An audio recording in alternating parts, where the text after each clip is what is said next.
जय गुरु जी संगत जी। वीडियो को लाइक कीजिए, चैनल को सब्सक्राइब कीजिए और बेल आइकन को प्रेस कर दीजिए ताकि आपको लेटेस्ट वीडियो की जानकारी अच्छे से मिल सके।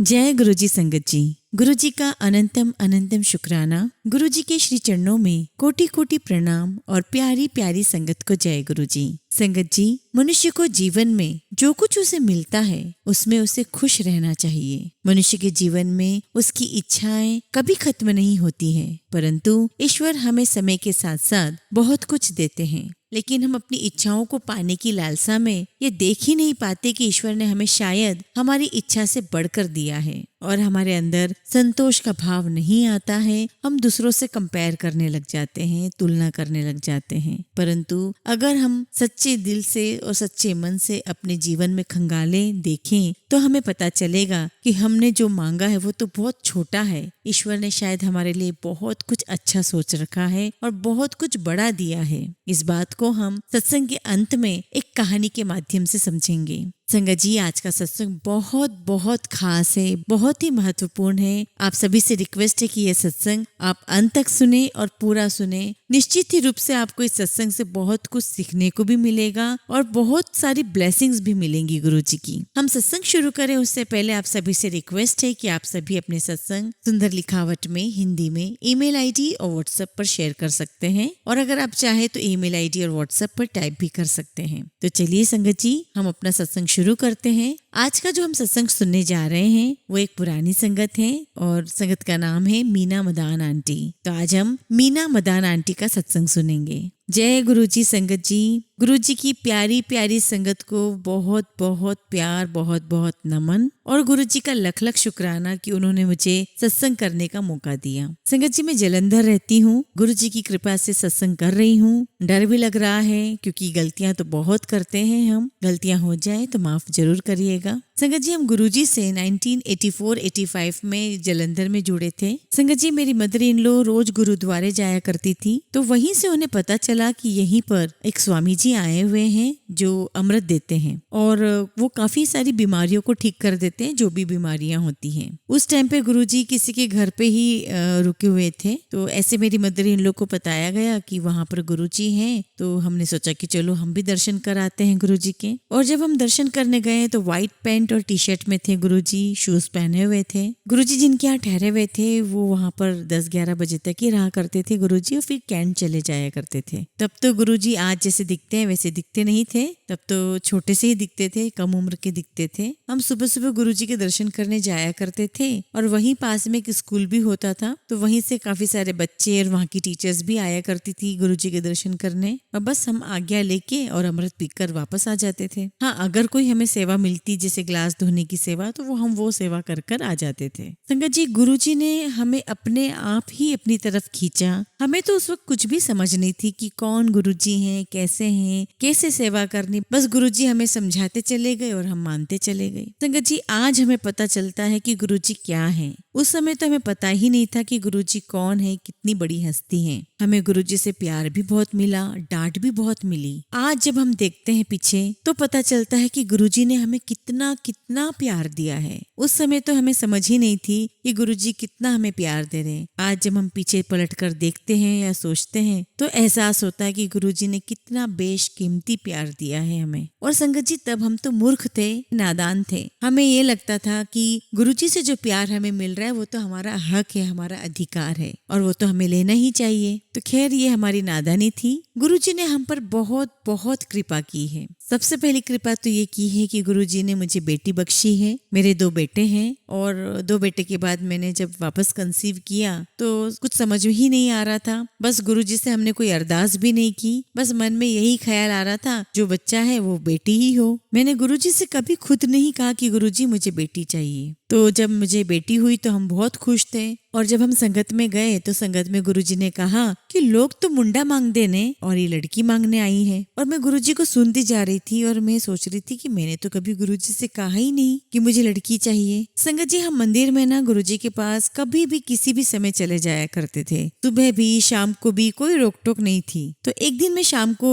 मंदिर गई गुरुजी के पास। गुरुजी झूले में बैठे हुए थे, तो मैंने गुरुजी से बोला कि गुरुजी एक बात पूछूं? तो गुरुजी गुरुजी ने बोला हाँ पूछो। तो मैंने गुरुजी से कहा कि गुरुजी सच्ची सच्ची दसना, क्या आपने बच्चा चेंज किया है? तो गुरुजी कहते हैं हाँ, और नहीं तो क्या, तू मनी मन लड़की मांग रही थी तो मैंने चेंज कर दिया। तो फिर मैंने बोला अच्छा ठीक है। उस समय मुझे लगा ही नहीं कि मैं इतने बड़े संत से बात कर रही हूँ। जैसे नॉर्मल टॉक करते हैं, जैसे नॉर्मल बातें करते हैं, वैसे मैंने उनसे प्रश्न कर लिया। और बस ऐसे गुरुजी का बहुत प्यार मिला, आशीर्वाद मिला। बेटी हुई, बेटी को भी बहुत प्यार दिया गुरुजी ने। बेटी गुरुजी की गोद में बहुत खेली। इवन मेरी बेटी बोला करती थी गुरुजी को कि गुरुजी मैं आपकी अलमारी में देख कर आऊँ कि आपको कल कौन सा सूट पहनना है। तो गुरुजी कहते थे कि हाँ जा देखा। मेरी बेटी को बहुत प्यार दिया गुरुजी ने। बोला करते थे वो जब भी जाती थी कि जा घुमा इधर उधर बगीचे में हो, यहाँ दर्शन कर ले। और बहुत छोटी हुआ करती थी मेरी बेटी, 3 या 4 साल की। और जब वो घूम फिर के आती तो गुरुजी मुझसे बोलते कि मोटो मेरे लिए क्या लाई है तू? तो मेरी बेटी बोलती थी कि गुरुजी मैं आपके लिए गुलाब लाई हूँ। तो फिर वो बोला करते थे कि ला मुझे लगा दे गुलाब। तो ऐसे ही गुरुजी ने बहुत प्यार दिया मेरी बच्ची को। ऐसे गर्मियों के दिन सुबह सुबह 6 बजे मैं मंदिर चली गई। वहाँ गुरुजी थे और एक सेवादार भी थे।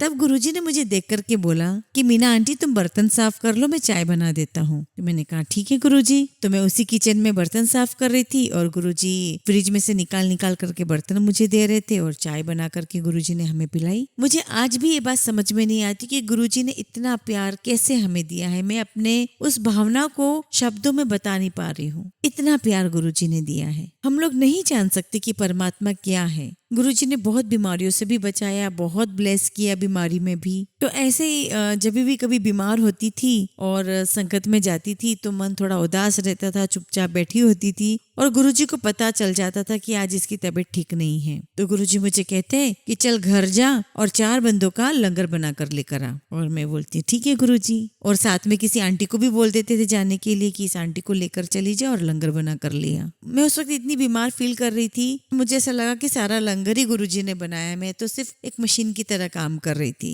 तो हमें नहीं पता कि गुरुजी कब किस तरह से कैसी कौन सी बीमारी से हमें बाहर निकाल देते हैं। हमें अब समझ में आया है कि गुरुजी ने कितनी बड़ी बड़ी बीमारियों से बचाया भी है। अगर कोई छोटी मोटी बीमारी रहने भी दी है तो बहुत बड़ी बड़ी बीमारियों से बचाया भी है, निकाला भी है। गुरुजी ने मुझे बहुत प्यार दिया। एक बार गुरुजी ने हमें इनवाइट किया किसी प्रिंसिपल के बेटे की शादी में। तो मुझे कहते हैं गुरुजी कि जा जल्दी जल्दी घर जाके सोने सोने कपड़े पहन कर आ जा। तो मुझे और मेरे बेटे को जाना था गुरुजी के साथ। तो संगत जी जब हम घर गए, तैयार होने के लिए गए तो कोई आ गए थे घर पे, तो चाय वाय बनाने में लेट हो गया। तो जब हम लौट कर गए तो छगन अंकल बोलते हैं कि गुरुजी आपका वेट कर करके गए हैं। और बहुत बहुत दुख आया मन में, बहुत दुखी हुई मैं कि गुरु को मैंने वेट करवाया, मेरे गुरुजी को मैंने वेट कराया और वो इतनी लेट पहुंची मैं। और हमें पता ही नहीं था कि जाना कहाँ है। बस गुरुजी का आदेश होता था कि चलना है और हम तैयार हो जाते थे। बस हमें इतना पता था कि गुरुजी के आगे किसी कॉलोनी में एक प्रोफेसर है, उनके बेटे की शादी है। तो मैंने बड़े बेटे को बोला जो मेरे साथ आया था, मैंने बोला तू जा और पता करके आ कि किनके घर पे शादी है। तो मेरा बेटा गया, वहाँ पे जो प्रोफेसर साहब थे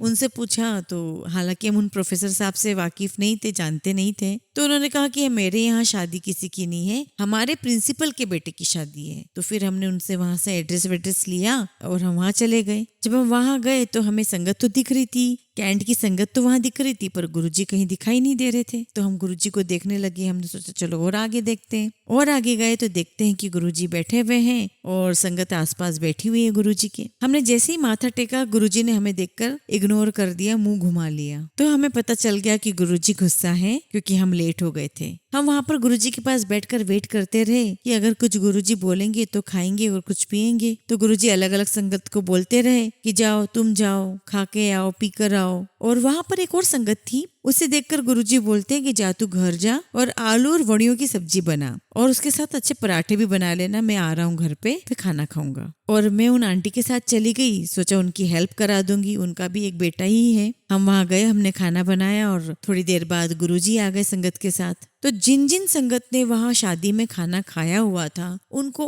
और पराठे पे पराठे खिलाए जा रहे थे। हमने सोचा शायद गुरुजी हमें भी पूछ लेंगे, हमें तो बहुत भूख लगी थी। पर गुरुजी ने कुछ नहीं कहा, सारी संगत को घर भेज दिया गुरुजी ने। और उसके बाद मेरे बेटे को बोला कि चल तू मेरे साथ मंदिर आ। और फिर हम गुरुजी के साथ मंदिर गए। वहाँ गुरुजी ने हमें दूध बना करके पिलाया। फिर तब हम भी बहुत खुश हुए और हमें लग गया कि गुरुजी का अब गुस्सा दूर हो गया है। तो इस तरह गुरुजी ने हमें इतना प्यार दिया है, डांटते भी थे, गुस्सा भी होते थे, प्यार भी करते थे। एक बार गुरुजी दिल्ली से जलंधर आए हुए थे, लोहड़ी का समय था। तब मेरे ब्रदर इन लॉ की बेटी की भी पहली लोहड़ी थी और मेरे ग्रैंडसन की भी पहली लोहड़ी थी। तो हमने सबको इनवाइट किया था हमारे ब्रदर इन लॉ के घर पर। तब हमने सोचा कि ब्रदर इन लॉ के यहाँ पर जाने से पहले गुरुजी के पास मत्था टेक कर आते हैं। तो हम गुरुजी के पास गए, मत्था टेकने के लिए वहां बैठे। आधा घंटा हो गया, 1 घंटा हो गया। मेरे अंकल मुझे इशारा करे कि गुरुजी से आज्ञा ले चलने के लिए। तो मैंने भी सोचा कि चलो अब बहुत देर हो गई, अब आज्ञा ले ही लेते हैं। तो मैंने बहुत हिम्मत करके गुरुजी से बोला। तो मैंने कहा गुरुजी आज्ञा। तो गुरुजी बोलते हाँ जी जाओ। तो हम चले गए वहां से।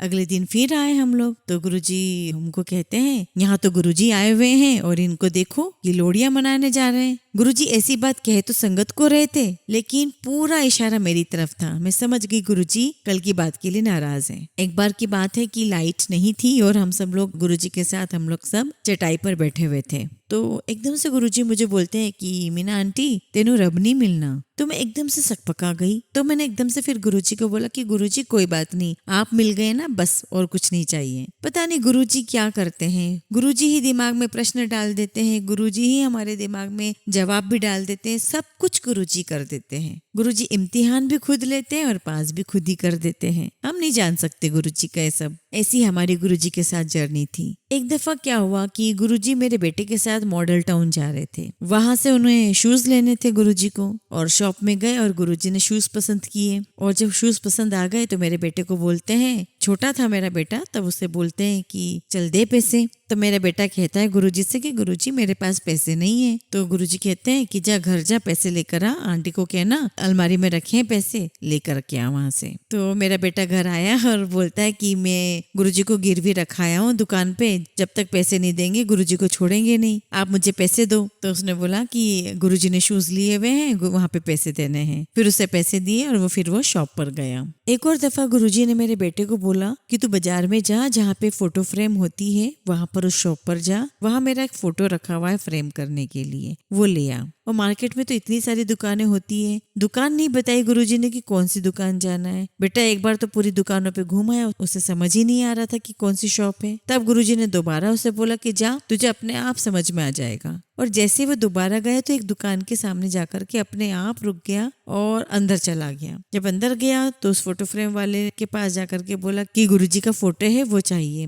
तो दुकानदार बोलता है कि कोई साल भर से लेने ही नहीं आया, मैंने तो कब से इंतजार कर रहा हूँ, कोई मुझे दे गया था तो मैंने फोटो फ्रेम करके रख दिया है। और उस दुकानदार ने भी फोटो फ्रेम करके ऐसे रखा हुआ था जैसे भगवान की फोटो रखते हैं पूजा घर में, वैसे पूजा के स्थान पे रखा हुआ था। तो गुरुजी ने कब किसका प्लान कैसे करना है ये हमें कुछ भी नहीं पता है। तो बेटे ने कहा कि मैं ये फोटो फ्रेम लेने आया हूँ, आप मुझे दे दीजिए, कितने पैसे देने हैं। तो दुकानदार बोला कि नहीं नहीं, आप कोई पैसे वैसे नहीं लेना, आप इसे ले जाओ। तो मेरे बेटे ने अपनी तरफ से कुछ पैसे दिए और कहा गुरुजी की तरफ से प्रसाद समझ के इसको रख लो, और फिर उसने रख लिए। और फिर वो फोटो फ्रेम हमने रखी और देखिए गुरुजी ने कैसे उस फोटो फ्रेम को हम तक पहुंचाना था और कहां से कहां बेटे को भेजा, और शॉप से वो फोटो फ्रेम हमारे घर आई। कैसे 1 साल पहले फोटो फ्रेम होने के लिए गई थी और 1 साल के बाद हमें मिली वो। ऐसे गुरुजी को हमारा कल्याण करना था, फोटो फ्रेम हमारे पास आनी थी। तो ये गुरुजी को कब किसका कल्याण करना है वो सिर्फ गुरुजी जानते हैं। संगत जी, जब शुरू शुरू में गुरुजी के पास जाते थे तो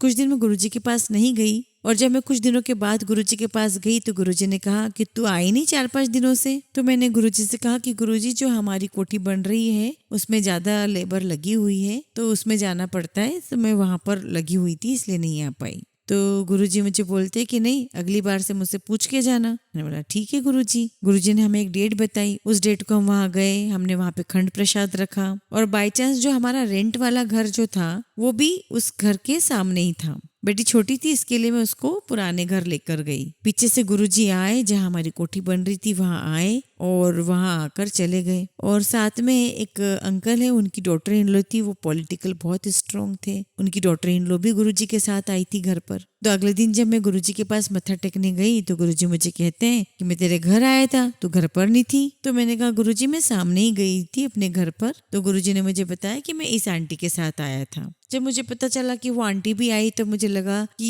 इतने बड़े बड़े लोग हमारे घर कैसे आएंगे, हम तो वो कहाँ बड़े बड़े लोग और कहाँ हमारा घर। तो उन अंकल की डॉटर इन लोग ने खुद कहा कि हम आपके घर पे गए थे गुरुजी के साथ में, वहाँ पे खंड प्रसाद भी रखा गुरुजी ने। देखिए गुरुजी को शायद वो कोठी हमें देनी नहीं थी, हमारा कुछ बिजनेस में लॉस हो गया था तो हमें वो कोठी बेचनी पड़ी। तो हमने भी कभी गुरुजी से नहीं पूछा कि गुरुजी जो आपने हमें कोठी ब्लेस की है, अब बिजनेस में लॉस हो गया है, हमें पैसों की जरूरत है तो कोठी बेचनी पड़ेगी, हमने कभी गुरुजी से नहीं पूछा। तो एक दिन सुबह मेरे दिमाग में बात आती है कि आज तो मैं गुरुजी के पास जाऊंगी और गुरुजी को बताऊंगी कि ऐसे कोठी को बेचना है और ऐसी ऐसी प्रॉब्लम है। तो वे जैसे घर से जाने लगी मैंने दरवाजा लॉक कर दिया, फिर तुरंत ख्याल आया कि कहीं किचन में गैस तो खुली नहीं छोड़ दी मैंने। तो मैं वापस अंदर घर में गई और जैसे अंदर आई उतनी ही देर में डोरबेल बजी। तो मुझे लगा इस टाइम तो कोई आता नहीं है घर पे, और जाके देखा तो बाहर गुरुजी खड़े। तो मैंने गुरुजी आप? तो गुरुजी बोलते हाँ। तो मुझसे पूछते कि तू कहाँ जा रही थी? तो मैंने कहा गुरुजी मैं तो आपके पास ही आ रही थी। तो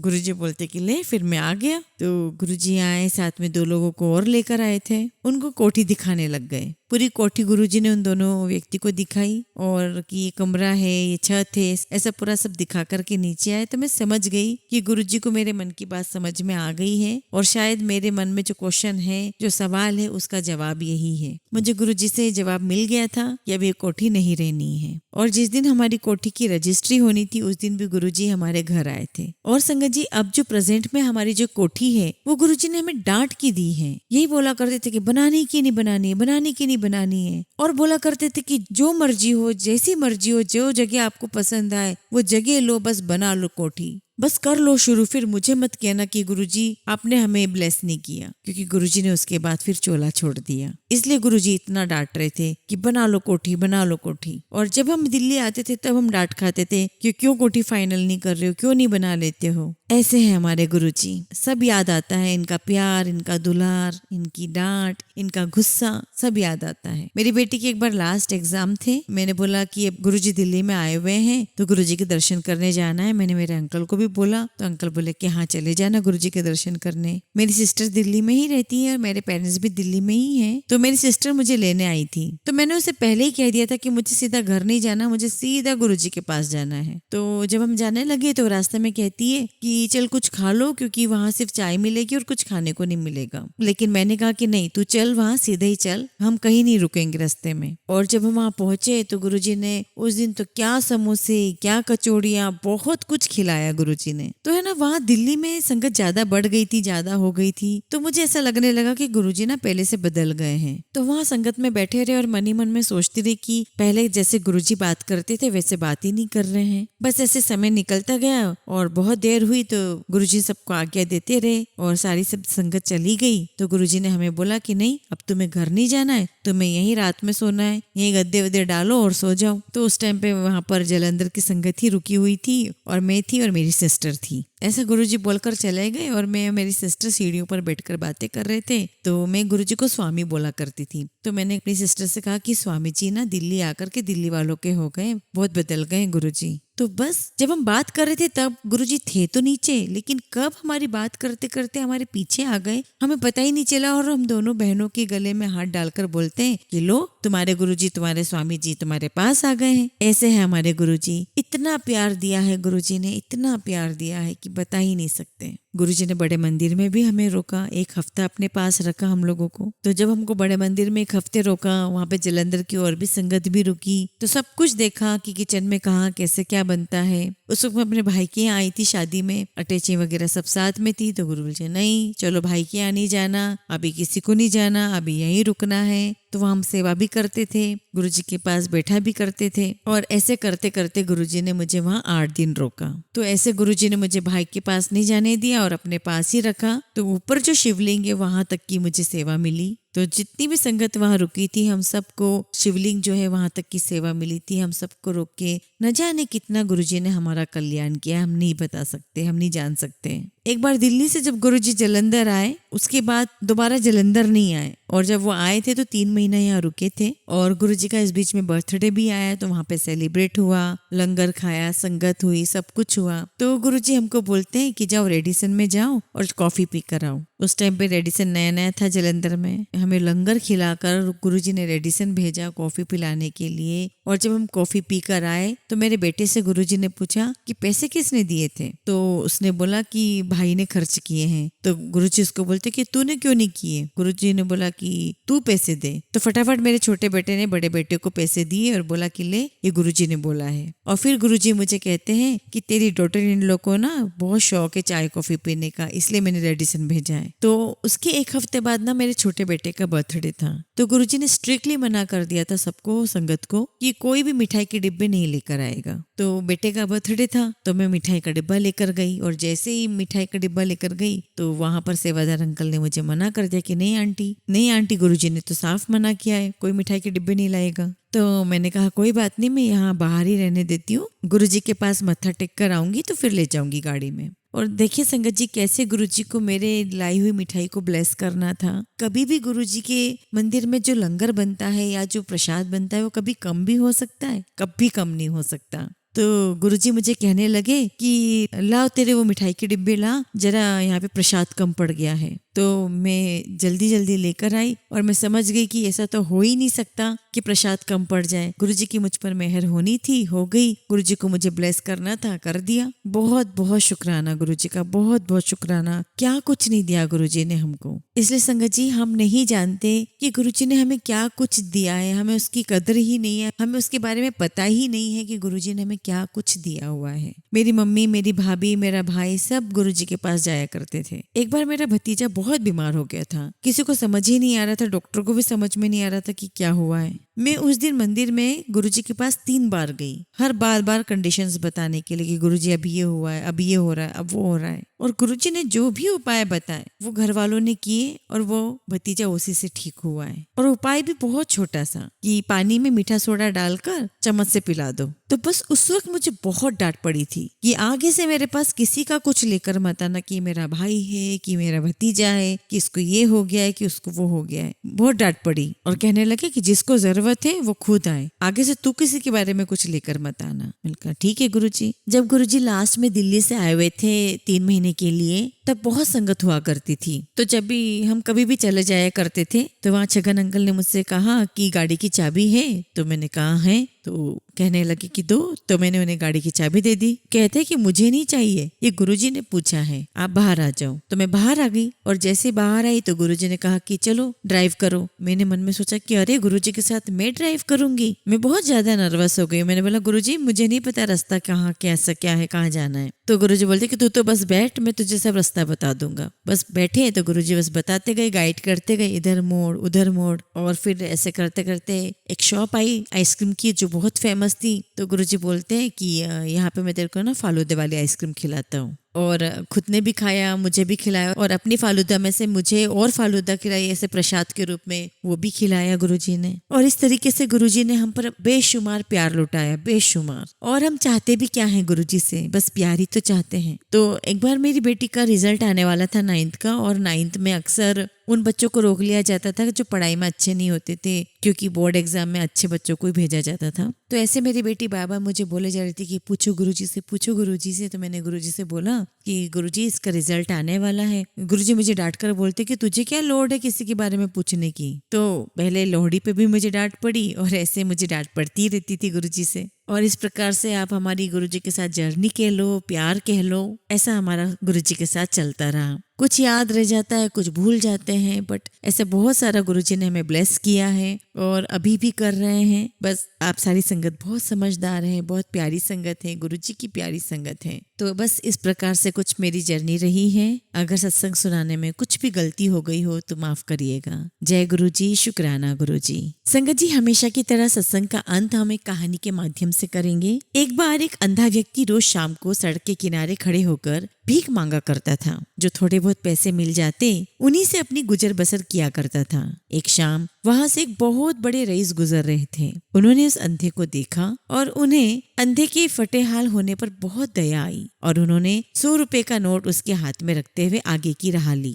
उस अंधे आदमी ने नोट को टटोल कर देखा और समझा कि किसी आदमी ने उसके साथ मजाक किया है, क्योंकि उसने सोचा कि अभी तक तो सिर्फ उसे 5 रुपए तक के ही नोट मिले हैं, जो कि हाथ में पकड़ने पर 100 के नोट की अपेक्षा वो छोटे लगते हैं। उसे लगा कि किसी ने सिर्फ कागज का टुकड़ा उसके हाथ में थमा दिया है, तो उसने उस नोट को बहुत बुझे हुए मन से कागज समझकर जमीन पर फेंक दिया। एक सज्जन पुरुष जो वहीं खड़े थे ये दृश्य देख रहे थे। उन्होंने नोट को उठाया और अंधे व्यक्ति को देते हुए कहा, यह 100 रुपए का नोट है। तब वो बहुत प्रसन्न हुआ और उसने अपनी आवश्यकताएं पूरी की। संगत जी, ज्ञान चक्षुओं के अभाव में हम सब भी भगवान के अपार दान को देखकर यह समझ नहीं पाते और हमेशा यही कहते रहते हैं कि हमारे पास कुछ नहीं है, हमें कुछ नहीं मिला, हम साधनहीन हैं। पर यदि हमें जो नहीं मिला उन सब की शिकायत करना छोड़कर जो मिला है उसकी महत्वता को समझें, तो हमें मालूम पड़ेगा कि जो हमको मिला है वो कम नहीं है, वो बहुत अद्भुत है। इसी प्रकार संगत जी, हमें गुरुजी ने जो कुछ भी दिया है वो हमारी छोटी बुद्धि के हिसाब से हमें लगता है कि बहुत कम है, लेकिन वो गुरुजी जानते हैं, वो ईश्वर जानता है कि उन्होंने हमें सब कुछ दिया है, हमें बहुत कुछ दिया है, बहुत कुछ अद्भुत दिया है।